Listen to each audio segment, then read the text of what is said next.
യാത്ര ഇന്ത്യയുടെ ഹൃദയഭൂമിയിലേക്ക് നീങ്ങുകയാണ്.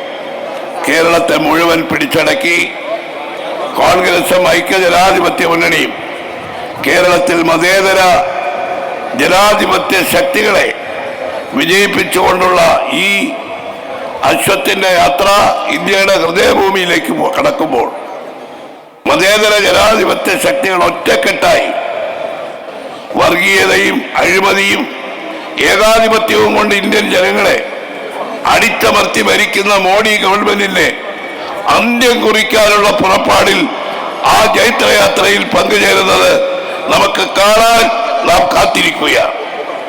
കേരളം ദൈവത്തിന്റെ സ്വന്തം നാടല്ല, പിശാചിന്റെ നാടായി മാറി അഴിമതിയും അക്രമവും ധൂർത്തും ആഡംബരവും കൊണ്ട് കേരളത്തിലെ പാവപ്പെട്ടവരുടെ ജീവിതത്തെ നരകതുല്യമാക്കിയ പിണറായി സർക്കാർ, ഈ പിണറായി സർക്കാരിന്റെ ശവപ്പെട്ടിയിലെ അവസാനത്തെ ആണിയാണ് 2024 ലോക്സഭാ തെരഞ്ഞെടുപ്പിലൂടെ കേരളത്തിലെ ജനാധിപത്യ വിശ്വാസികൾ അടിക്കാൻ പോകുന്നത്.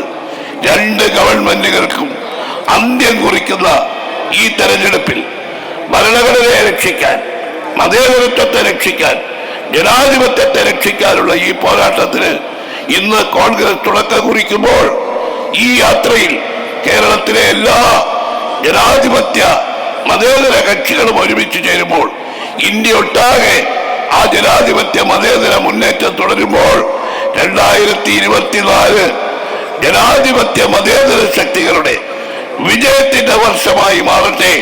അത് മാറ്റിയെടുക്കാൻ നമുക്കെല്ലാം ഒറ്റക്കെട്ടായി പ്രതിജ്ഞ ചെയ്യാം എന്ന് മാത്രം പറഞ്ഞുകൊണ്ട് എന്റെ വാക്കുകൾ ചുരുക്കുന്നു. ജയ് ഹിന്ദ്.